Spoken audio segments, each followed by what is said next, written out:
안녕하세요. 이철환의 노트북의 이철환입니다. 오늘은 노스트라다무스와 마야 달력의 예언에 대해서 이야기를 나눠보도록 하겠습니다. 종교적 관점에서 처음 만들어진 종말론은 점차 점성술로 개성되고 구체화되어 나가게 됩니다. 점성술은 행성과 별의 움직임을 통해 개인과 집단, 국가의 운명을 예고하거나 천체가 지상의 사건에 끼치는 영향을 해석하고 있습니다. 오래전 동방 박사들은 예수의 탄생을 알렸다는 기록도 있죠. 때로는 과학으로 간주되었으며 고대와 현대를 막나르고 여러 문명에 광범위하거나 지역적인 영향을 끼쳐왔습니다. 중세시대의 유럽에도 점성술이 인간 생활 전반에 커다란 영향을 끼쳤습니다. 당시 점성술은 연금술에도 영향을 주었죠. 이 시대의 연금술사들은 금으로 변할 수 있는 7개의 금속은 7개의 행성의 지배를 받는다고 생각을 했습니다. 그러나 16세기 코페르니쿠스의 혁명은 지구 중심의 세계관을 유지해오던 점성술에 일대 타격을 가하게 됩니다. 그렇지만 점성술은 오락과 미신으로 오늘날까지 지속되면서 수많은 사람의 관심을 끌고 있습니다. 그 중에서도 특히 세인들의 관심을 크게 불러일으킨 사례는 노스트라다무스와 마야 달력의 예언일 것입니다. 르네상스 시대 프랑스에서 태어난 노스트라다무스는 원래 의사였습니다. 노스트라다무스는 라틴어 이름이고 본명은 미셀 드 노스트르담이었습니다.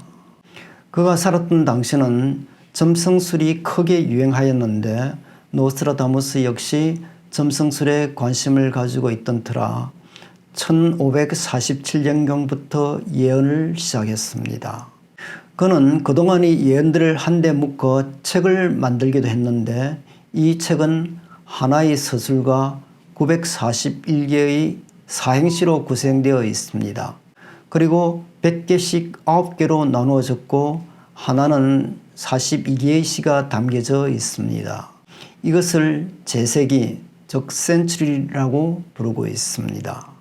프랑스어와 스페인어 그리고 라틴어와 히브리어 등이 뒤섞여 있는 암호 같은 문체와 내용 그리고 수많은 주석들로 인해 그의 예언들은 계속 많은 논쟁을 불러일으켜 왔습니다. 특히 1781년에는 로마 가톨릭 교회의 금서청으로부터 유죄 판결을 받기도 했습니다. 그럼에도 그의 예언들 중에는 몇 가지는 실제로 발생했다는 평가를 받고 있습니다. 대표적인 사건이 프랑스 혁명과 나폴레옹의 권세로부터 세계 2차 대전, 아돌프 히틀러의 출현, 그리고 달 착륙, 또 9.11 테러 사태 등입니다. 노스트라다무스의 유명한 예언 중 몇 가지를 알아보도록 하겠습니다.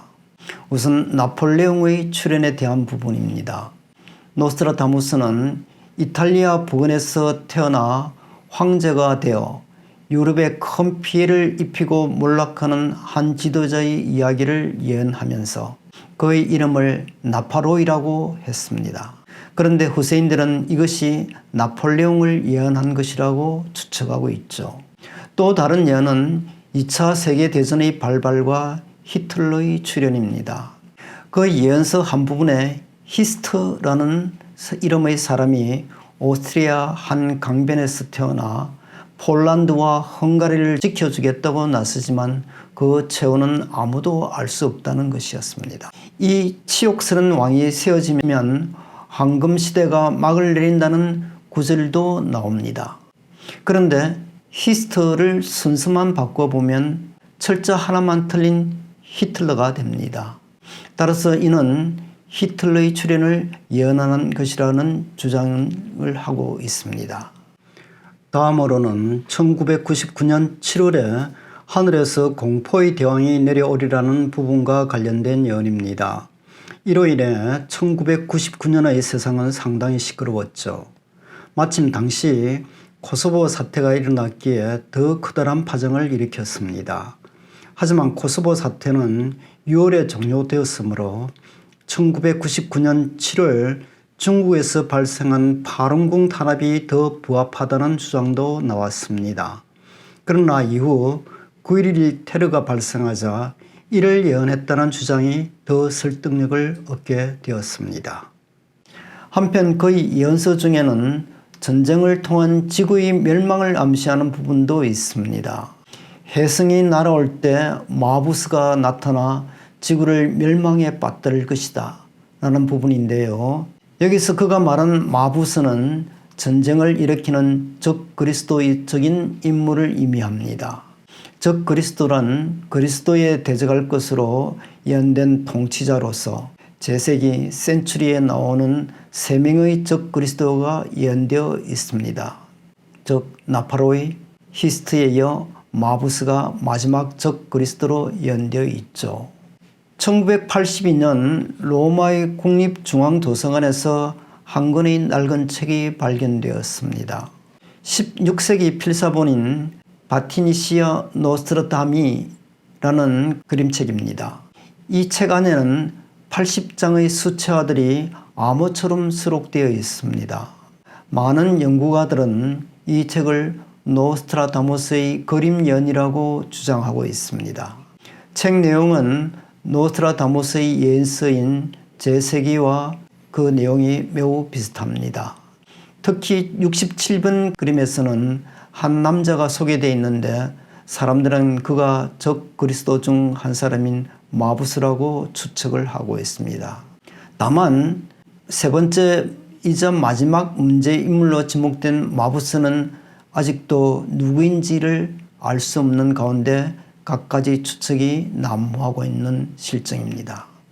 마야 문명은 1840년 열대 밀림 속에 숨어있던 마야의 신전을 발견하면서부터 서서히 그 베일이 벗겨졌습니다. 마야는 고도로 발달한 과학과 문명을 가진 고대 국가로 거대한 돌로 만든 유적과 뛰어난 예술작품을 오늘날까지 전하고 있습니다.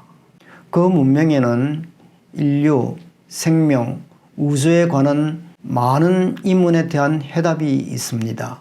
많은 유물 중에서도 특히 마야 달력은 오늘날 우리에게 매우 신기롭게 다가오고 있습니다. 달력이 밝힌 정확한 우주 현상과 예언 때문입니다. 마야의 역법은 매우 복잡합니다. 주식인 옥수수의 성장 주기에 맞춘 260일 달력과 지구의 공전 주기를 계산한 365일 달력, 그리고 우주의 대주기인 5125년을 주기로 한 마야 장기력이 있습니다. 이 마야 장기력은 약 394년인 14만 4천일을 주기로 시간을 측정하는데 이를 박툰이라고도 합니다. 마야 달력은 기원전 3114년 8월 12일이 시작일입니다. 이로부터 13번째 박툰이 끝나는 날이 바로 2012년 12월 21일입니다. 고대 마야인들은 대주기 동안에 지구는 태양계와 더불어 은하의 중심에서 나오는 은하광선을 가로질러 이동한다고 믿었습니다. 그리고 이 은하광선을 횡단한 후에 태양계는 근본적인 변화를 겪게 될 것인데 이 변화를 은하계에 동화한다고 불렀습니다. 그들은 대주기를 13단계로 나누었고 각 단계를 다시 20개 연화 시기로 세분하였으며 또 매 단계의 연화 기간은 약 20년입니다. 여기서 1992년에서 2012년까지 20년간 지구는 대주기의 마지막 시기로 들어간다는 것입니다. 마야인은 이 기간을 은하계의 동화 직전의 아주 중요한 기간으로 믿었으며 이 기간 이후에 지구는 은하광선 경계를 넘어서 은하계의 동화라는 새 국면에 들어갈 것이라고 이야기했습니다. 이런 가설을 바탕으로 종말론자는 이날이 지나면 세상에는 인류도 시간도 존재 않는 무의 세계가 펼쳐진다고 주장을 하고 있는 것이죠. 지금까지 이철환의 노트북이었습니다. 감사합니다.